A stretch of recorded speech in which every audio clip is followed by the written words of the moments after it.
I was excited. That was my line. You steal it from me sometimes. We got Dr.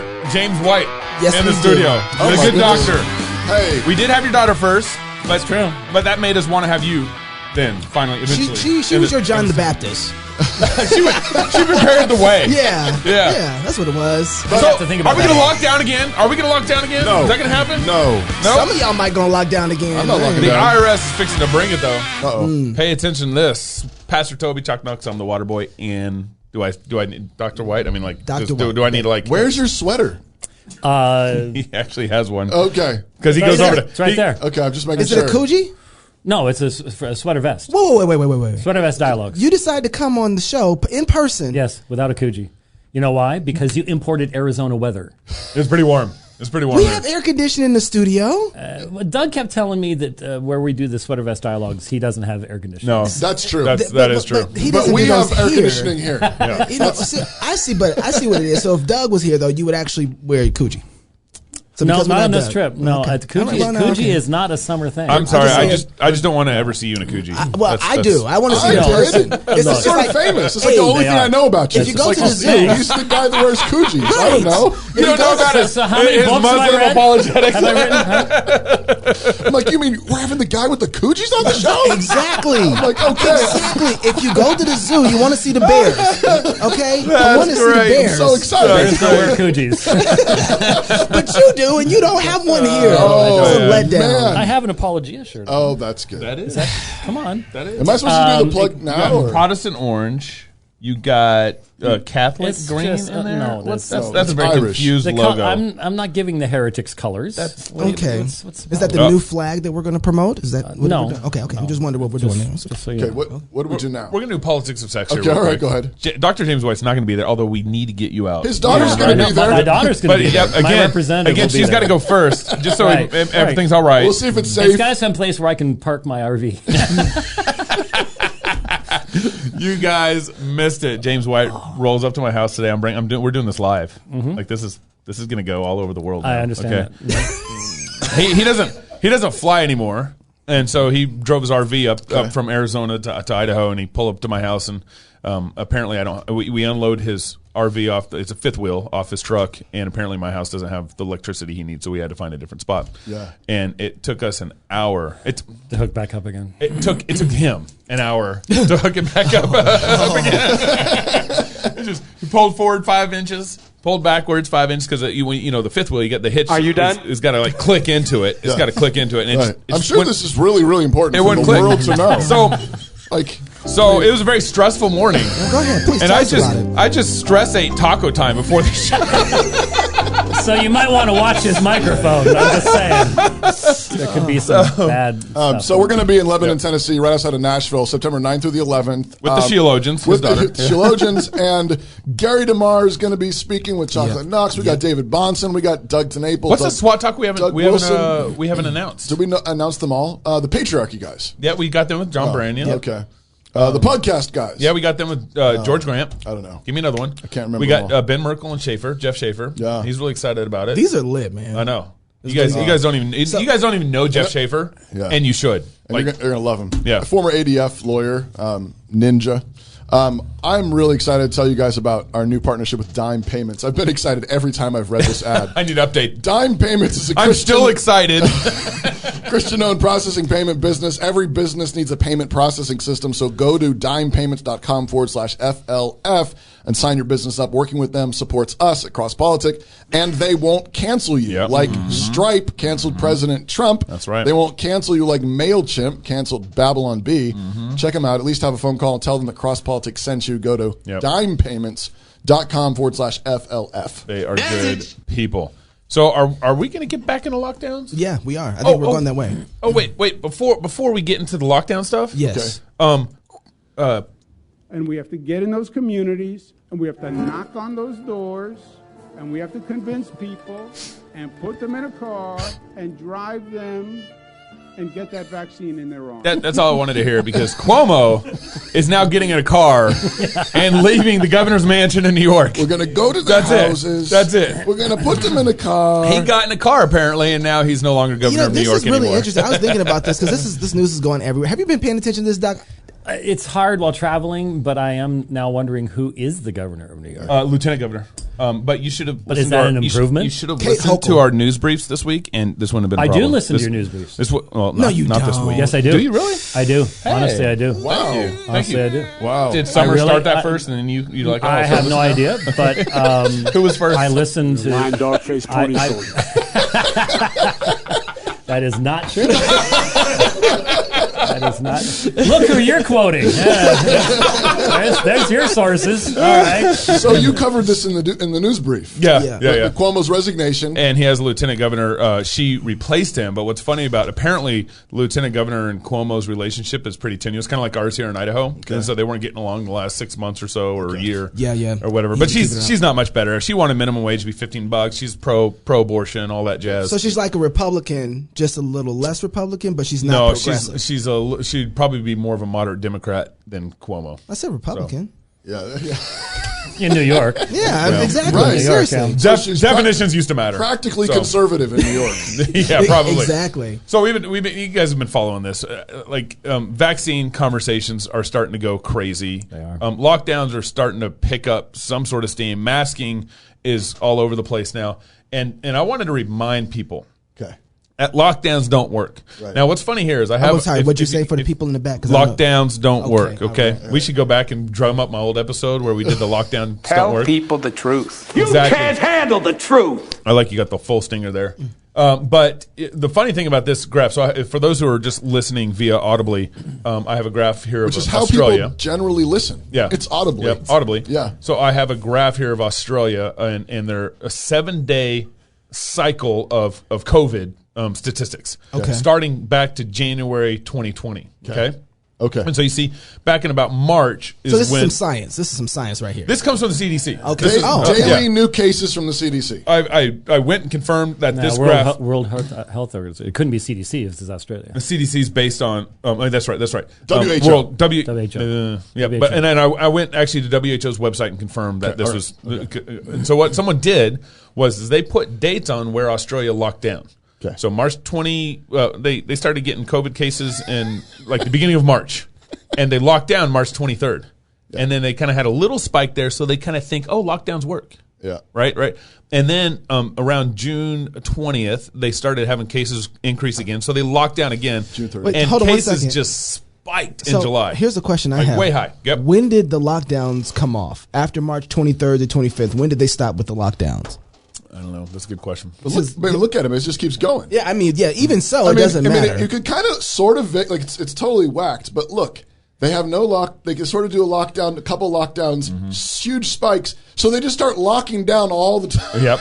Yeah, and, then and they go to different levels. So they That's- did it. That's They what's did been going on in They did a Australia. national lockdown, and then each region's doing their own additional Okay. lockdown, trying to like. Okay. So I don't think they ever came out of lockdown in March. Okay. From March to June, they just locally they started locking down harder, and then so you have this big spike in the middle of June, and then you run it all the way out to kind of the present And data they're right now. spiking again. And they're locking down like crazy. I mean, like cops are going door to door from house to house. Yeah, actually, in Australia. the police chief was asked if he actually asked for the powers to be able to make sure that people in their own homes were in their own homes when he went and knocked on their doors, and the ability to be able to do that to say, "Hey, you're not here," to lock them up if they're not in their houses. And he said, thankfully, most people are still in their houses that they were supposed to be, which I was very bummed about, to be honest with you. I want a little more that's, resistance. That's what Australia's doing. They've had a few protests in the last few weeks, and there was at least one press conference where where one of the leaders is like, I don't know why they're so worked up, and one of the press corps course, in the it's back about you. It goes you. It's not you.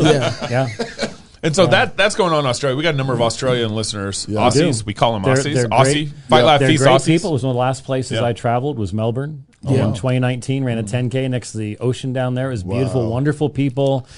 Conversations with Muslims down there in the house. But the loss of freedom is astonishing in Australia. You familiar with Josh Williamson, the open air preacher? Of course, yeah. He's out there right now too, right? Is he Australian? No, he's up. He's back up in England. Oh, okay. Well, He had it's been not there. much better. No, it's not. No, it's not. Yeah. So and then now there's every state's got its examples of some of the lunacy that's going on now. Right. Now here in Idaho, our University of Idaho, there are the call at least University of Idaho is requiring all students to mask up on campus. Right. Okay, so that's baseline happening. Okay. Now they can't require vaccinations because our Governor Little signed an executive order saying government organizations cannot require vaccinations here in Idaho. Oh. So here's what this is my alma mater.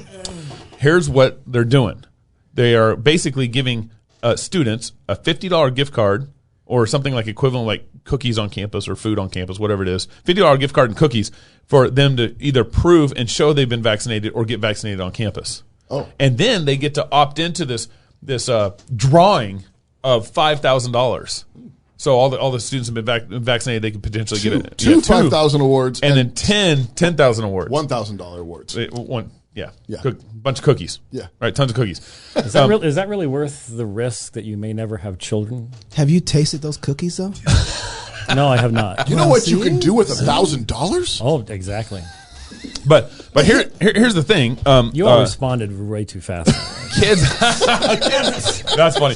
Kids under 18 years old, you have a better chance of dying from the flu from the coronavirus. Yes, you Kids do. under 18 years old. So here's the numbers for kids. So if you look at it right now, especially on the under 17, it's 0 to 0.2 are the numbers of deaths in that age group. Under 17. Under 17. That's right. And That's basically it's about 360 something cases have died or ended up in death. yeah. Under So age 17. why you would even need the vaccine is For flu, it's over 400. It's But for submission. We all know that. Yes, sir. Yes.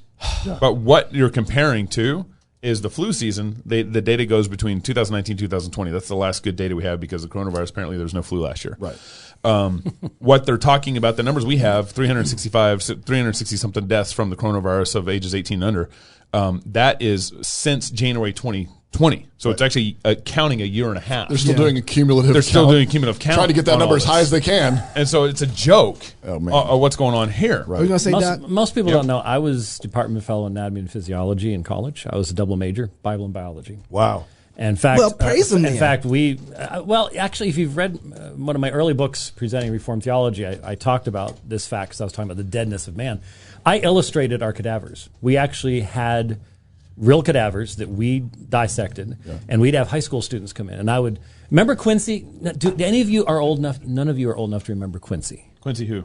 Quincy Jones? Anybody in here? Quincy? We've got two people that remember Quincy. By the way, you didn't introduce our audience. We'll talk about I know, that. I should have brought Quincy- that. Quincy was a television show back in the 70s where he was a medical examiner, and in the opening he would pull the sheet back on a dead body, and all these cops would pass out as part of the opening. Okay, because he was sort of CSI long before CSI. He was Dexter. Something along those lines. But anyways, I got to do that for high school students, gotta which laugh was at sort it. of fun. Here's Right. the Right. whole point. There's a reason for why I said all this. Okay. And that is listening to what even these numbers, when you talked about how many deaths under age 18. Right, right.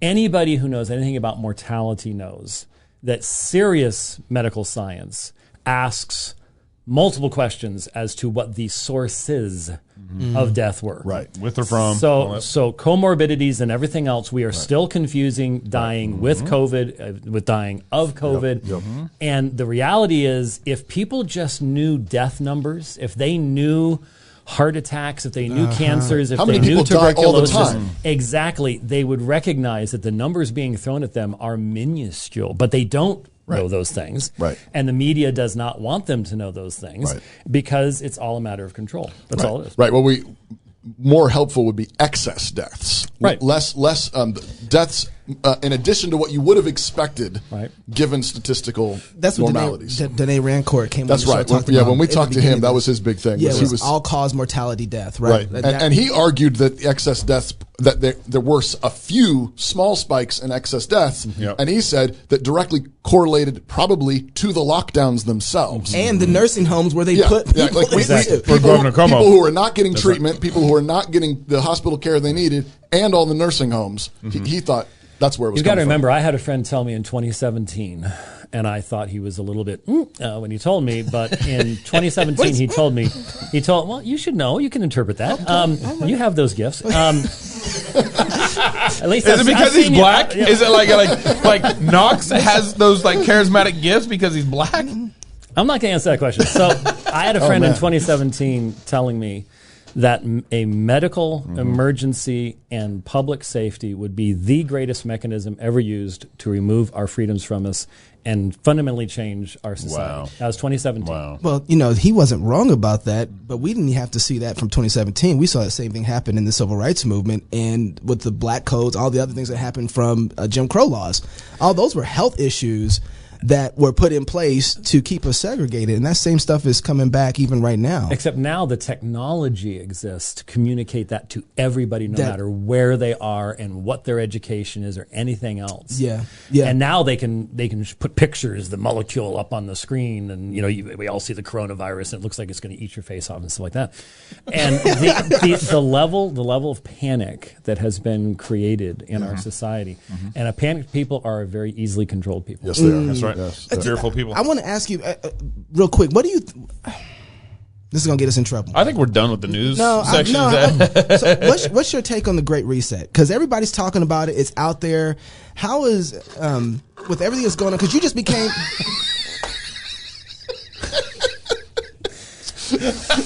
He's sitting here.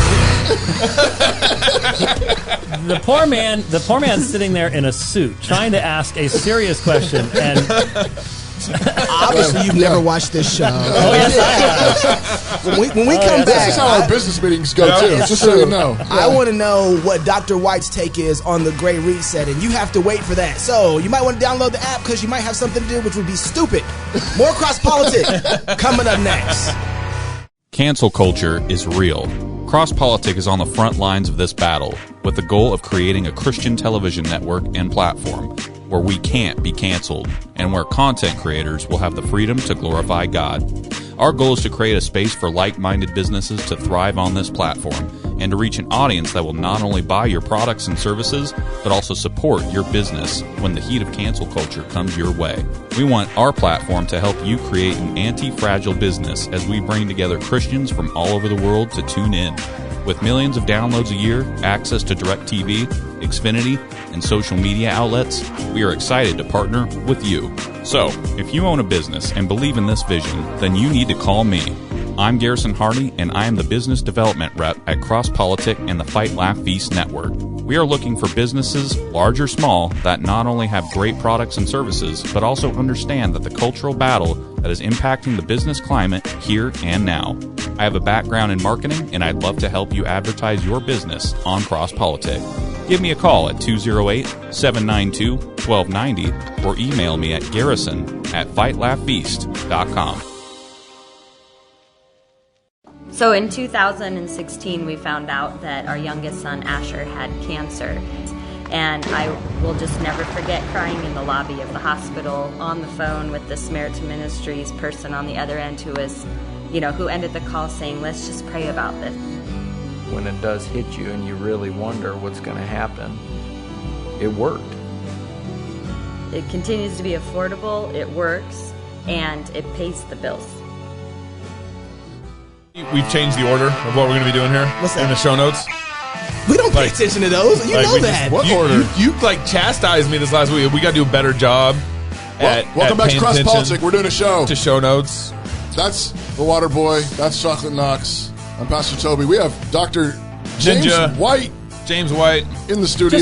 Just call me Summer's dad. That's what everybody else calls me. We got Summer's dad. Summer's dad. Yeah, that's all there is to it. Yeah, Summer's dad is part of Alpha. You run Alpha and Omega Ministries. Part of? He's not part of it. He is Alpha and Omega. You are Alpha and Omega Ministries. There's only two of us, me and Rich. Yeah. Okay. Director, professor, taught Greek, systematic theology, various topics in the field of apologetics for numerous schools, and wears Coogee sweaters. That's right. He has authored or contributed to more than 24 books. Is this still true? Yep. Including the King James only controversy. I didn't plagiarize any of them, so that we can't remove as any. As far as we know. But Ed Lynn's looking at your books like, I'll just take. He also wrote The Forgotten Trinity that Knox says you just got to read. The Potter's Freedom, The God Who Justifies, What Every Christian Needs to Know About the Quran. He's a pastor and elder of Apologia Church in Arizona.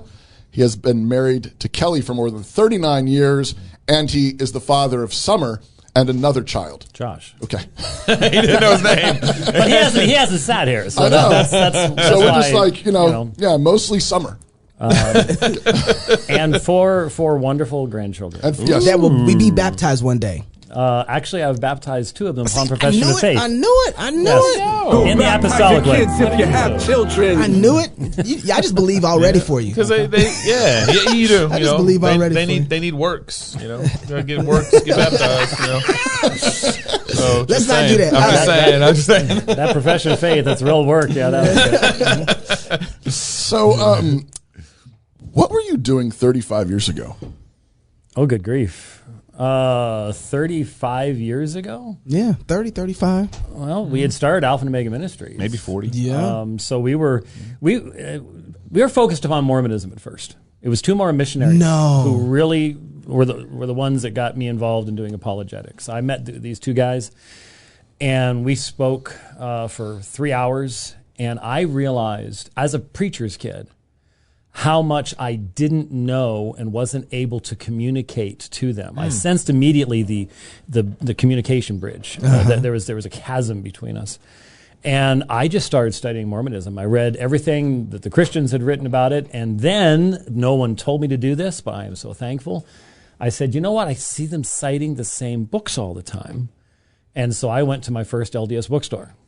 And I started getting their books and reading their material. No one told me to do it, but the one thing that honestly I think has been most important for Alpha and Omega Ministries, we go to the original sources. I listen to the Muslims talking to the Muslims. I listen to the Mormons talking to the Mormons. And that gives you all the advantage in the world, because it gives you an accurate understanding of how they're really thinking, and that way you can communicate with them a lot. And you've really stepped into their world. I mean, and that is. I mean, if they're talking to each other. We started going up to Salt Lake City. Yeah, we drive up there during the general conference, and we'd stand outside the gates of Temple Square, of hell, and pass out tracts all day long. And the first time we did it, we were so young, we drove up overnight, passed out tracts all day, and then drove back that next night. Now that's called suicide. Anybody over about 22, you can't stay awake that long. Yeah. So we stopped doing that after a while when we almost did die a few times. But I've 36 times I think we did that going up there during the general conference. They're not doing conferences right now. I have never seen any particular group show more fear of COVID. Interesting. Than the Mormons. You know, the interesting thing is I've heard that here locally our Mormons have kept meeting. They didn't do anything. That would be strange, because they are top down. The reports that we've gotten, I actually visited, but that's the report that we've gotten, is that they didn't even stop meeting. Yeah, top down, because they closed their temples. Yeah, they weren't even doing the endowments. Elvis gave us something good. So all I heard really there in that first couple minutes that you were talking was you were a pastor's kid. Yes. Oh, yes. Really? Oh, yes. Some of my earliest memories are flannel board and Sunday school, and the stories of the Bible, and my first Bibles. I still own all of them, and memorizing Scripture. And I was blessed. The Lord was very, very gracious to me at a very, very young age. I'm one of the youngest people that I really think that I was converted at a very, very young age. Wow. And then now there were times in my life where you wouldn't have really been able to notice, even though I was always the kid. You know, I was class valedictorian in my junior high school class, class valedictorian in my high school class, never got a B. I was that guy. Okay, so don't throw things. But still, there were times during there where I was sent to the principal's office in 4th grade for passing out Jack Chick tracts on the playground. Go baptize your kids if you have children. Sorry, I accidentally hit that button. That was the thing. I watched your arm move forward. And it was one specific. It was a full body slip. But you know what's ironic? You remember Jack Chick tracks, don't you? Yeah, okay, absolutely. The cartoon tracks. You know, This Is Your Life and stuff like that. I'd explain them to my kids one time. There was one left in an outhouse on our camping trip. And my son was like, "Dad, what is this?" I was like, "This is a thing called a Jack." Millions and millions and millions, and they weren't all bad either. No. But the amazing thing is, having been sent to the principal, you know what I did? I was in 4th grade. I had never been sent to the principal. I had never gotten a spanking. I was the good kid, okay? I asked my dad once, how did you instill in me a fear of ever making you and Mom ashamed of me? And he looked at me and said, I have no earthly idea. because once I had kids, I wanted to figure out how to do that, because I can't tell you how many times in my life that kept me from doing stupid things. Yeah. And so I had never even gotten a spanking at school. I walk into the principal's office. I've been sent there because my teacher's mad because I'm passing out tracts on the playground. So you know what I did? I walked up to the principal and gave him a tract. And he said, well, you can't force anyone to take it. I was one of the littlest guys in my class, so I'm not sure how I could force anybody. But you know the amazing thing is, I lived to see the day where Jack Chick identified me as the Antichrist. Oh, wow. Because Jack Chick was King James only. All the way. Okay. Wow. And so because I wrote a book on that subject, I became the Antichrist. That's all it took, huh? So, Alberto Rivera, I'm not sure if you know that name, but he was the alleged former priest that Jack Chick really made. He was about that tall. And I went and listened to him speak one night at a Oneness Pentecostal church. I didn't know why he was at a non-Trinitarian church. But he looked at the Bible I was carrying and said, "You're going to hell." Just because of that. Just because of the... Oh, my gosh. Yeah. So, wow. I got a I've follow-up. had some interesting experience. I got a follow-up question. Are we ever getting back to the Great Reset? We're going to get that third segment. Eventually. Okay, all right. Just holding let me that see if thing I out there can for ask a this while. question correctly. Yes. What would thou dost done differently? I'm doing it King James style. Really? I'm not even That going was to comment horrible. on that. Never mind. Forget it. What would have you done differently, knowing where we're at now? So kind of reflecting.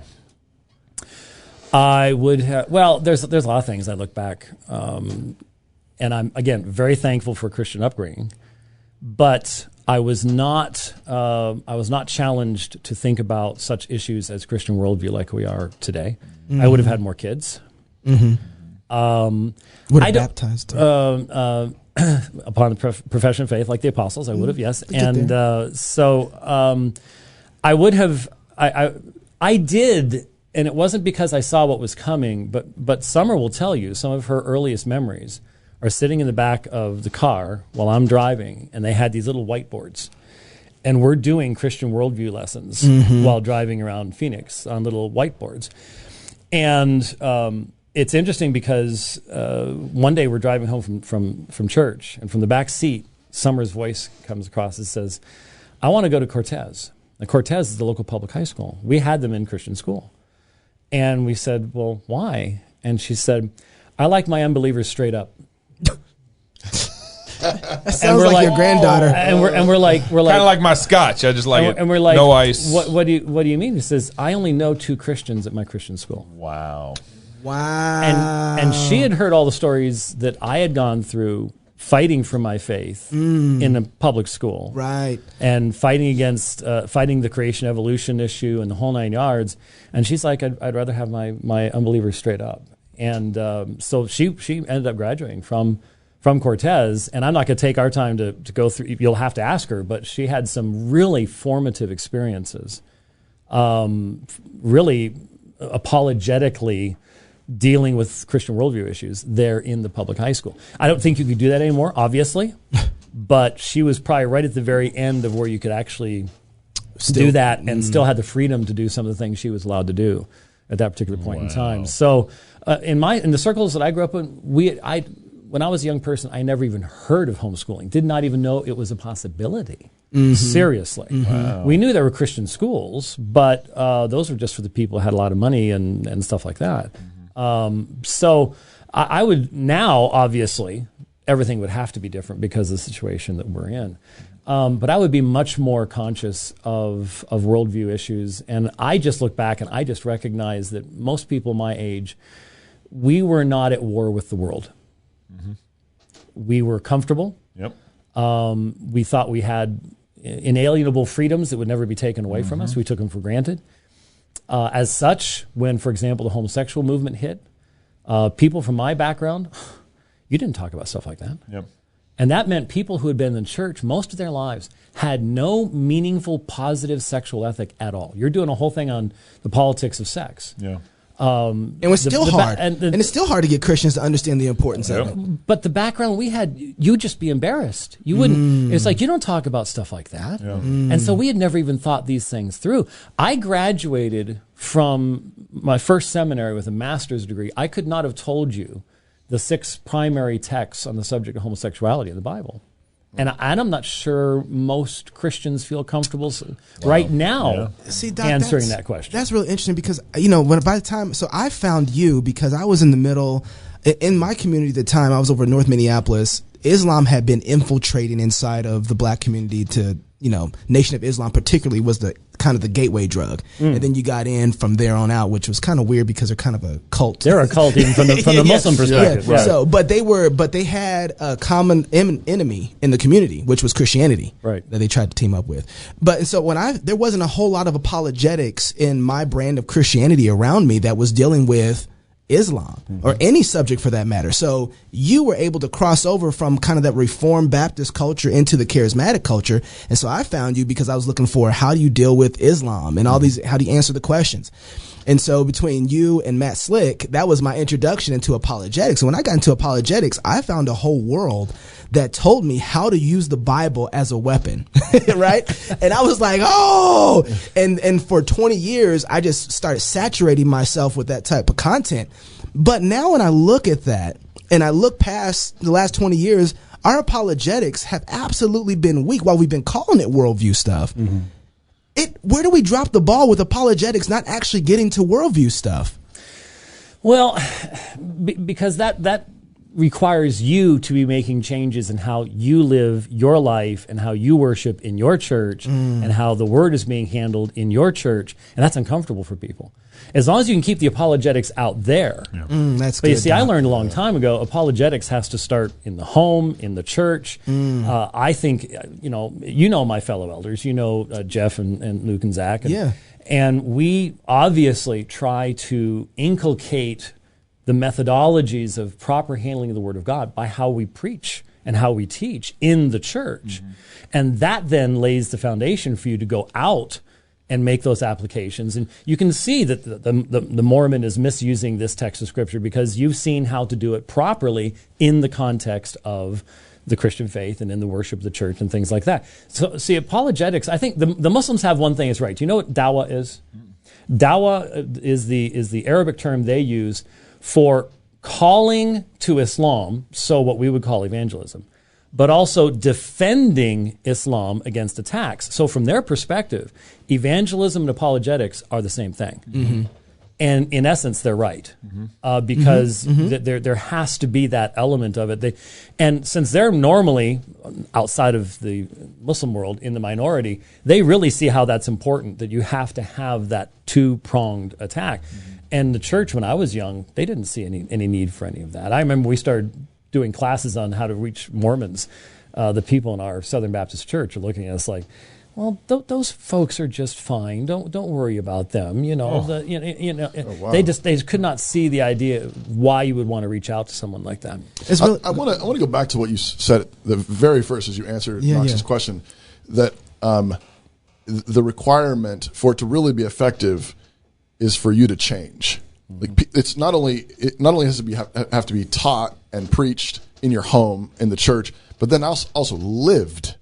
And the whole idea of apologetics and evangelism being roughly the same thing, two sides of the same coin, is that you're calling people in. Like, not only are you proclaiming the truth, but you're living the truth. Right. And so that you have something to invite them into. The reason why this is true, watch, it's being lived out here in my marriage, with my kids, with my church community. This is the truth incarnate. Right. Come taste and see. Come see it. Something I've said to people, especially as I'm trained to bring them up to Salt Lake City and stuff like that. As I said, I'd rather have 5 people with me in Salt Lake City who know the gospel and can present the whole counsel of God to someone than 50 people who can rip and shred Joseph Smith but have nothing positive to give in his place. That was the real problem with apologetics as I saw it when I first started, was it was one-sided, nuke the other side and use any standard that works, including argumentation that if turned around would refute your own position. Right. So, I can't do that. I have to be consistent. That means there's all sorts of really popular arguments that people use in apologetics, and you don't hear me using them. And if you ask me why, it's because I know that if you turn it around, because I do debates, a lot of these people would never engage these people. Right. I did a radio program once on KTKK radio in Salt Lake City. Okay, is it racist? Salt Lake KTKK. Oh, okay, my bad. KTKK. I'm trained different way. Worldview issue there, but KTKK. So it's in Salt Lake City. Call in. The host is a Mormon attorney with 2 BYU professors against me. That's the kind of stuff we went up there and were doing for years. Wow.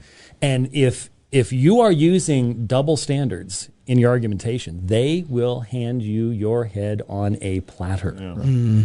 And so that has just been absolutely important for us. And that then just naturally, once I started preaching and teaching, led into a recognition, man, you've got to be consistent all the way along. That's the only way to honor God. So why are you in Presbyterian then?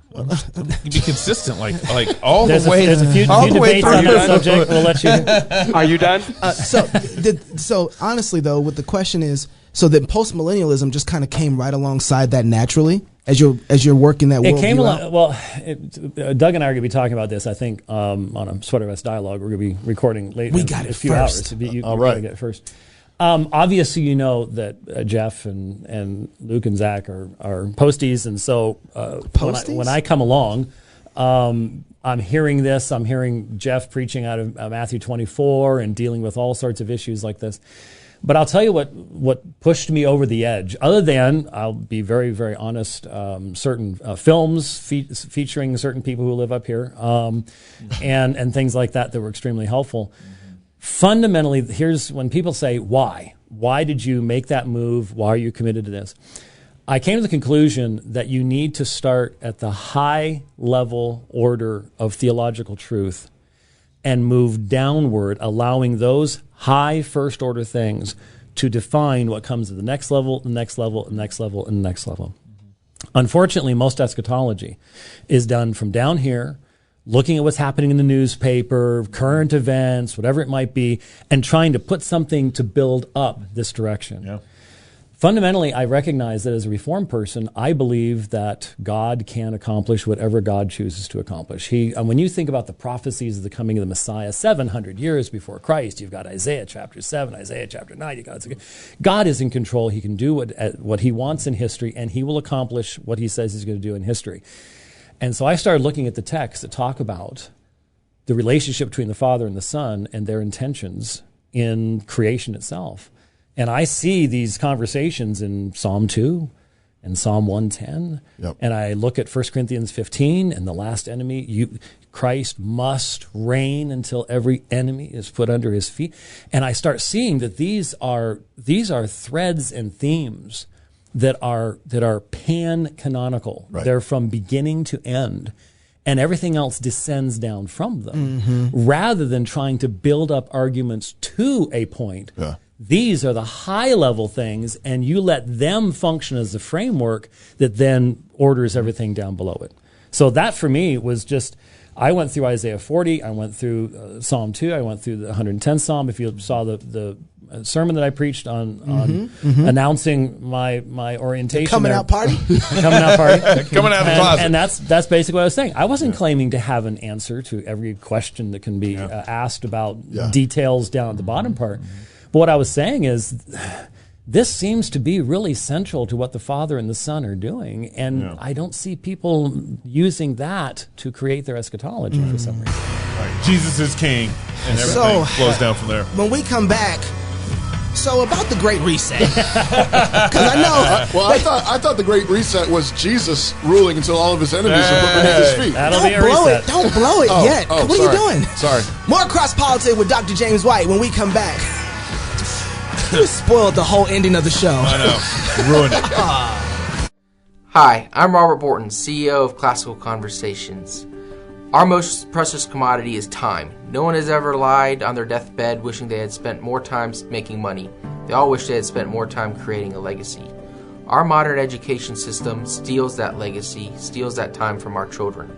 That's why I'm passionate about homeschooling. That's why at Classical Conversations we want to give you more time to create that legacy, follow your passions, and glorify God. Visit classicalconversations.com for more information. It's that time. We're going to talk the Great Reset. We got to get out some Eduardo. So, Doc, how much have you changed? Are we doing any of this with you? What kind of Baptist are you? Still pretty Baptist. If I'm going to be doing any walking or driving, no thanks. Yeah. All right. I do both. Give me his. You already mentioned how much trouble he had just doing the camper. I mean, I think he rolls up to my house with this sweet Chevy truck, and on the side it says Texas. It's a GMC. GMC. It says Texas on the side of his truck. Texas edition. And Texas edition. GMC has his own Texas edition truck, and he rolls up with it. And I was like, oh, this dude can back up. You know, he put that on like a How- mile before he got to your house. Excuse me. I hit it spot on every time, didn't I? Eventually. No. Every single time. You got to admit it. We just couldn't understand what was going on with it. That's all. So, anyways, great reset, huh? Yeah. What is the great reset? Have you been paying attention to this? I have because I was told it was coming before it became a big thing. And it is a fundamental reorganization of the global economy and the global political alignments. By who? By the global elites who are in control, not so much of government as they are the major, massive global corporations. Okay. And then NGOs like World Health Organization, World Economic Forum. So are we talking about like Bill Gates? Yes. Like this kind of level And people? But yes. Elon Musk, But those guys? I'm not sure about him, but especially certain extremely wealthy Chinese interests that have tremendous power. And what they want to do is they want to break down national borders. Nationalism is a terrible, horrible thing from their perspective because causing you can't, wars and things like that. Well, that's what they're saying it causes. Right. In reality, I think once you destroy borders, you're going to be creating a whole lot more of that type of stuff. But the point is, it is to break down Western society, to break down basically the remnants of any type of theistic Christian understanding of the world, man, morals, and to move toward a technocratic totalitarianism that can allow a very small elite to control the entire global population, which then is basically placed in a position of servitude.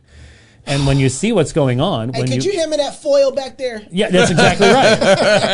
It's on the shelf. Yeah. You go ahead and do that, but then just wrap it around yourself. I'm going to wrap this whole studio in here. Because they're sticking you in the oven to cook you. That's what they're up to, and we're seeing it happening all around us. We think about the explosion of debt represented by what Washington has done just over the past number of months, even under Trump. But now it's just sort of like you can't even run the printing presses fast enough to spend this kind of money. Well, what would be the intention of this? You want to destroy the middle class, because they're the people who have political ideas and the ability to do something about it. You want to make everyone dependent upon the government. So in essence, enslave them, put them in complete reliance upon the government. Then you're not going to be pushing back against them when they say do this, that, and the other thing, and you've established control. And most Americans are sitting back and going, I really am so concerned about my 401k. I just need to do whatever it takes to hold it all together. Hold it all together. And so with that being the case, there's so much I want to ask about that. But right now we're in the middle of it. So 2020 happens. COVID comes in from China, and it's true. And here we are in the situation where things that we thought we would never say, like a year ago, if we would have told people in March that a year and a half from now you will have to have a passport to be able to go outside. A vaccine passport. But it's not going to stop there. It's not going to. People are arguing about the vaccine passport, but the vaccine passport isn't going to be stuck with vaccines. It's going to be stuck with any kind of passport they want to experience any sort of life. Yeah, have any of you guys read? Just like lockdowns weren't just for lockdowns, right? It was. Have you read This Perfect Day? No. Levin? No. Okay, I'm assigning it to you. Okay. I am a professor, so I get to assign things to you. Okay, so Mark Levin? Ira Levin. Okay. 1970, I believe it is. It's not a Christian book, so be prepared. Well, I'm out. But the astonishing thing about, and again, the same guy, Chocolate, that you and I both knew about this stuff coming. He's the one that told me about this book. Yeah. It is like 1984. It's like Brave New World. Yeah. But it's even more accurate, because it is really focused upon the regular treatments that everyone is supposed to have that helps to keep them very pleased and happy with the position they've been put in by this massive computer, which we find out later, well, I won't ruin it completely, isn't actually a massive computer. But it is the utilization of pharmaceuticals to control the society and to create a mindset that says, I'm doing what's right for everyone around me. I'm showing love for everyone around me by doing this. You know, Doc, here's something I've been thinking about. You know, when I've had friends who've suffered from depression, right? And so what you're saying really connects with me, because as those friends have suffered from depression, there's all kinds of ways that if we have our biblical anthropology, we know how to deal with some of these things. The way the world has dealt with it has been a form of medication to keep them in a particular state so that they don't have to operate and they can feel comfortable with being where they're at. And they never deal with the real problems that's causing this, right? The underlying problems, but it's just medication that gets you into a particular state. And my friend who was going through this, he's like, I know how I'm supposed to feel, and I don't feel the way that is normal, right? I don't hurt. I don't have emotions. I'm numb, right? Those things. And so for him, he had to figure out a way to wean himself off of that and actually start dealing with his sin, which was actually underneath it. Right. But he had to keep going back to them for that relief. And if he wasn't on it, then everything was wrong. Oh, what's going on? Oh, you're not taking your meds? Oh, okay, let's get him. Hey, we can strap him in now because he's not taking his meds. We can control him because he's not taking his meds. And everything's going wrong in his life is because he's not obeying us. And it's funny to see that kind of application starting to apply to vaccines. Right? Yeah. And so that's really interesting to me. So there's two kind of attitudes that I've seen with this. I've seen people who are aware of what's going on and they absolutely freak out. They just freak out because they see it and they don't think that this thing could ever be stopped. Did you catch our midweek fix by any chance? This week? Yeah, I was on the road. Yeah, because that was special. It was exciting. It was actually Clay Clark. Clay Clark. He's doing some really cool stuff with business, but he jumped in with running the whole reset thing and tying it to 666 and the mark of the beast and everything. The coronavirus patent 060606. Yeah. I heard about that. But it was, but it's definitely like one of those, like he sees it. Disagree on some of the eschatology sort of things, but definitely, I mean, he came back around at the end and said, now we don't live under a spirit of fear, and so on. But the way that it's often presented, it would be the sort of thing where it's, freak out. Yeah, it's freak out. And so it's like, this is a conspiracy, it's satanic, and there's nothing we can do about it. Like, there's absolutely no way to be able to defeat this thing. And yet, there's another group who don't see anything. So they look at what's happening with the SBC. They think that that's nothing. They see, I'm sorry, the Mount Rushmore of Christianity back in the day was John Piper, John MacArthur, R.C. Sproul, Doug Wilson, Moeller. He got kicked out pretty early. They didn't know it, but and thankfully so. I think that was a blessing. But there was this Mount Rushmore that just kind of separated and broke, and we saw that kind of that fraction happen over this woke stuff, right? And so you got that, and then you got the SBC dealing with critical race theory, and then all of a sudden you got to deal with government schools. And it's this whole upheaval that we would have never seen in Christendom 20 years ago. And so, you know what it produces in me? I'll be honest with you. I feel schizophrenic. I've said this. I feel schizophrenic.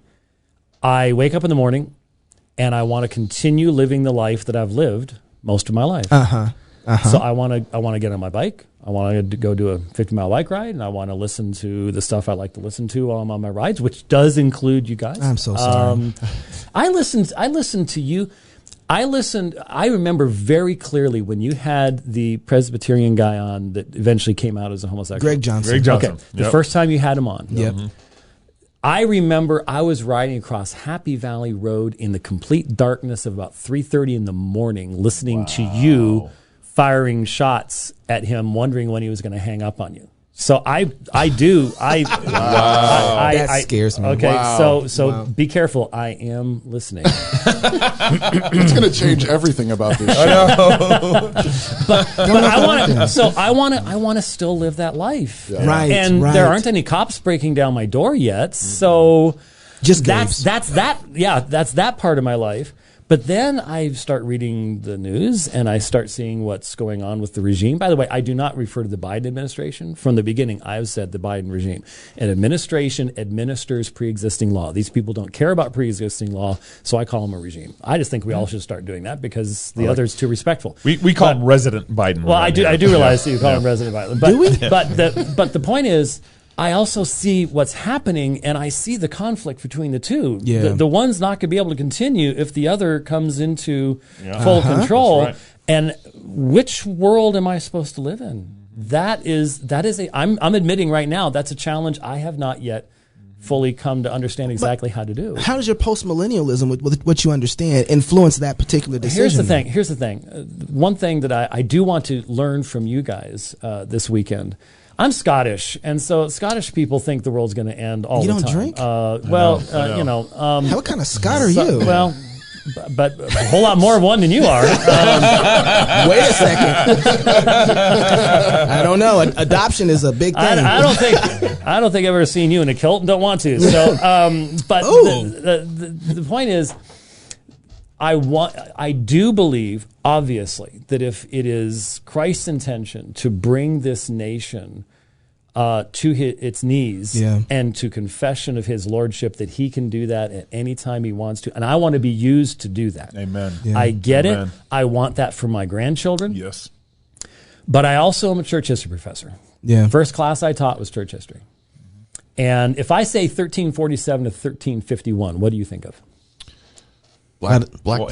Innocent. Exactly. 1347, between 1347 and 1351, over half the people living in Europe died. They were gone. Sometimes within 12 hours. There was a form of the plague that they actually thought was communicated by looking at someone because it could kill you in 12 hours. Okay, we're not talking COVID here. We're talking a real plague, all right? If you lived in 1348, is there anything in the book of Revelation you couldn't find a parallel to at that point? I mean, it's done. I mean, Tim LaHaye would have been a billion seller at that point in that context. And so I look at that, and I would have had a very pessimistic view of the future at that point. Mm-hmm.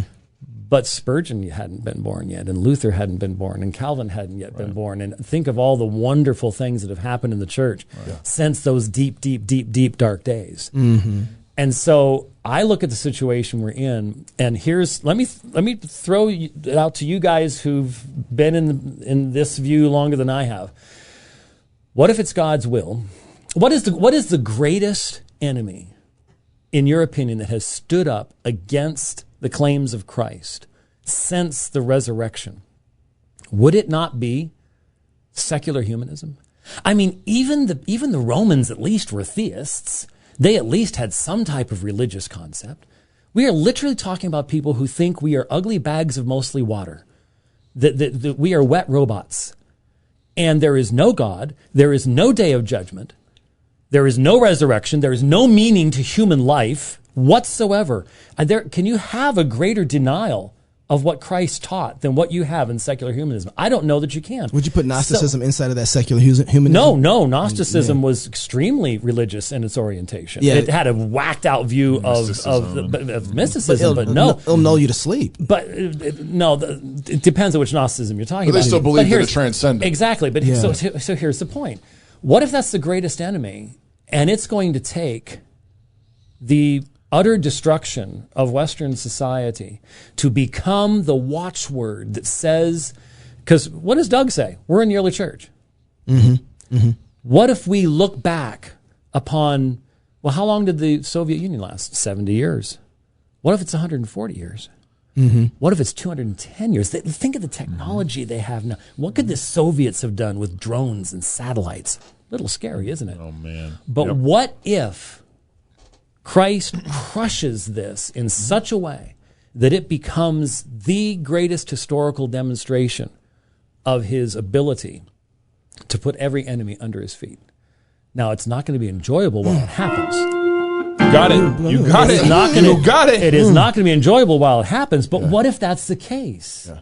See, that's what it's opened up for me, is that I'm looking at the authorities who now have levels of technology that they've never had before. Yeah. They can, at least under the Soviet Union, you could go hide in the woods and have church. Yeah. You can't do that with satellites. You can't do that with drones.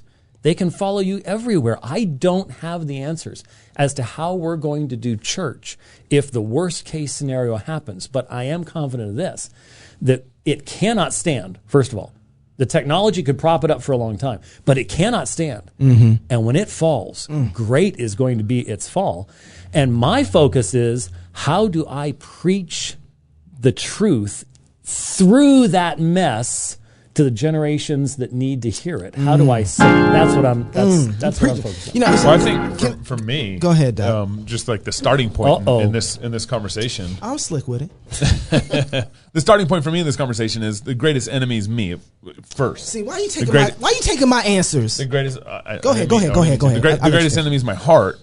And once I get that down, I think I can rightly and know the solution. Once I understand that I'm the greatest enemy and I need Jesus, then I can rightly, I think, kind of orient myself to better understanding. Okay, where are the enemies now? I mean, the reason why we're in this mess currently is because we've rejected. We think we're genuinely good. We think we're okay. We're a good society. We all have 2 cars, a house, an air conditioner, whatever.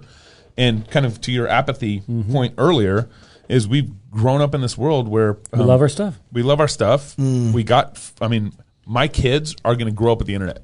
I remember a time when there was no internet. I remember. Yes, so that's how old I am. Do you remember a time when there was no internet? I remember there was no cable TV. And that we got 1,000 servants on our phone serving us right now on our phone. And Walmart delivers to our door now. We got a servant at Walmart to deliver to our door. And so we're growing up in this great blessing all around us, and no one thinks that they are wicked. No one thinks that they need Jesus. No one thinks so. That's Toby brought this up at our last conference. It's like there's a tyrant in everybody's heart, and we're facing all these tyrants because we never dealt with the tyrants in the church. That's kind of my thought has been on this. Responding to that a little bit has been. Do you remember the movie Zorro, the first Zorro? I'm a Christian. I don't watch movies. I'm sorry. No. Oh, wow. You don't like stories? I'm kidding. In the first Zorro, the old Zorro gets kind of kicked out, loses his house, and he finds a new Zorro and starts training him. And in his training room, he has a circle. And the new Zorro wants to go and fight the guy who took his brother's life. And the old Zorro kept telling him, that's not in your circle yet. That's not in your circle yet. And he trained him for what was in his circle.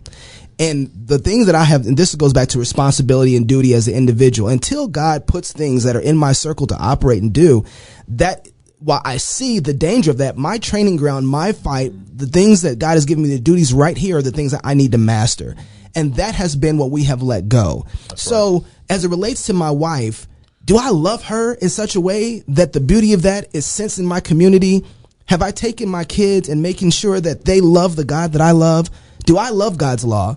Do I devote myself to the work of hard work and prosperous with what I do with my hands? What am I doing within my circle? Because when it comes time to take battle and go to my enemy, the real fight, the thing that's pushing against me, I'm not going to have the skill. David trained with lions and bears before he got to Goliath. Oh my. And it's not that we don't know there's a Goliath there. We see that and we want to run to it, but we're not capable. Last 30 years, we haven't been building our skills and our weaponry with our hands. They haven't been learning to do battle so that when that comes in, we'll know how to operate. And I see that even in my own self. All these things going on around, and people are having a problem changing diapers. That's right. Well, let me tell you, this is the sermon. You know what I mean? This is the sermon I've been preaching to myself, and I have to keep preaching to myself because I know I have yet to fully obey it. It's real simple. There's a text in 1 John that says, love not the things of the world. If you love the things of the world, what? The love of the Father is not in you. What is the only power that this world has over you is if you love the things of the world. Because what can the world take from you? Right. Only the world's things. I've heard you say that. So if I love the things of the world, they have ultimate power over me. Right. But if I only love the things of God and I don't love the things of the world, they have absolutely no power over me whatsoever. So I sit back and guys, in front of everybody, there's stuff that I own that I love. And I wouldn't want it to be taken away from me. That means they have power over me. Right. And how do we encourage one another to enjoy and use as a steward the things that God gives us without it becoming the means by which the world can then have power over us and control us. Yeah, part of it for me, though, has been, what'd you say? We want to love what God loves, hate what he hates. No, but I think part of it, too, though, I think we've done a bad job of defining what belongs to God and what belongs to the world. I think that we have not defined those categories well enough so that marriage belongs to God. They don't get marriage. Right. Right? They don't get that. Right. There's I was talking to John Branyan, comedy. They didn't come up with comedy. Right. They don't get comedy. That belongs to God. And so the first thing I want to start doing is had a sifting party. God's, all this stuff, since he's spoken into existence, the world's. You know, and so what we've done, though, is relinquished those things that belong, or we haven't appreciated them rightly in the context of who they belong to. And so, well, everything belongs to God. Right. We get that. But we haven't ordered our passions right. How often are our hearts set upon the continued possession of that which God has given to us, and not trusting him that when it's time for it to go, it's time for it to go. Yeah. Well, you actually, at that point, you use your resources for the purpose of the kingdom. Right. That's what those things are there for. These things are seed. I'm taking Toby's sermon now. These things. Where's your organ? I got it right here. You know, these things are seed that God has given us to be able to use to bless and for the expansion of the kingdom. And I think you're right about that. We're not seeing those things like that. We have a possession in one sense that we're like, I don't want to do this. I want to keep it, instead of like giving it. It goes out. It's for the kingdom, Lord. However you want to use it. It's amazing to me that we're in the most prosperous country in the history of the world, and Christians can't spread the gospel. Christians have an impotent impact on our culture. You know, one of the things I think what David was saying was so important. God has given the church an easy play to run. You don't even. Let's take evangelism out. The church is called to evangelize. The gift of evangelism is in the church, Ephesians 4. But let's take evangelism out of the equation for a moment. And all the church has to do is just raise their kids in knowledge, fear of the Lord. And we got. I thought you said you were taking evangelism out of it. Yeah. That's as people would understand. Yeah. Right. And here we are. The world has aborted 60 million babies in America, and of course some of those are Christian women and men have done that. But they've killed off their children. They have maybe 1.7 kids. It's lower than that now. Lower than that now. Whatever it is, and all we have to do is have faithful kids and raise them in the church and knowledge for the Lord and evangelize them, and we can't do that. Because we love the things of the world. Ouch. As I think about history, I think about you start with biblical history, then work your way down through history. I mean, when God is on the move, we frequently we don't see it. And that part of, I think your what if is absolutely possible.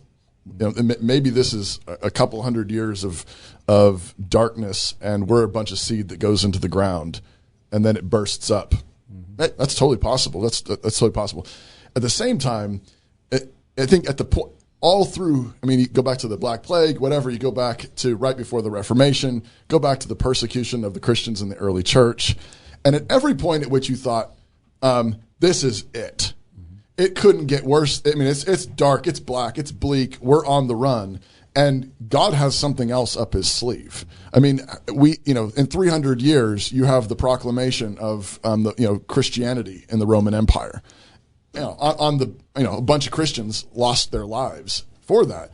But, who would have dreamed of the Roman Empire at the time of Jesus, proclaiming Christ King? In 300 years. Who would have thought of monasteries all over Europe, with various distortions on the gospel, but nevertheless bringing the word of God to barbaric tribes. Yeah. Who would have thought in the darkness of the Roman Catholic superstitions, the Black Plague, and everything else, God's raising up an angry German monk, and he's going to be nailing theses to the door, and the whole Europe is going to go up in flames of the gospel. Mm-hmm. Who would have thought Whitefield? Who would have thought? That's right. And so yes. God can do what he wants to do, and at the same time, I look at the story and I think, there's some really dark moments. Post-millennialism doesn't mean that there's no dark moments. Right.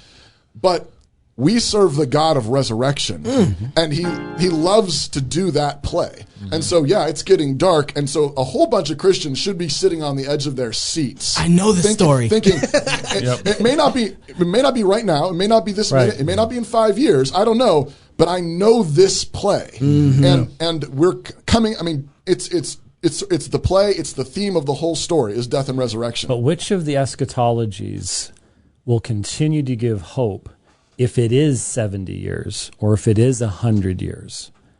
Because for a lot of folks, if you're saying we lose down here, there's nothing to look forward to. There's no reason. That's one of the things that Doug said that just struck me when I was thinking all these things through. No one ever thinks about their great-great-grandchildren. But if you're thinking about your great-great-grandchildren, what perspective is going to keep you moving forward to communicate those truths to them, to safeguard those truths to them? That was part of where I was going from. Part of all this, too, is just keep in mind that you've got Christians, like Christianity is blowing up in China. That's right. Oh, in Africa, Christianity is blowing up in Africa. Yep. There are now more missionaries going from Africa and the Far East to the West than going the other direction, which is really sad in one respect. Right.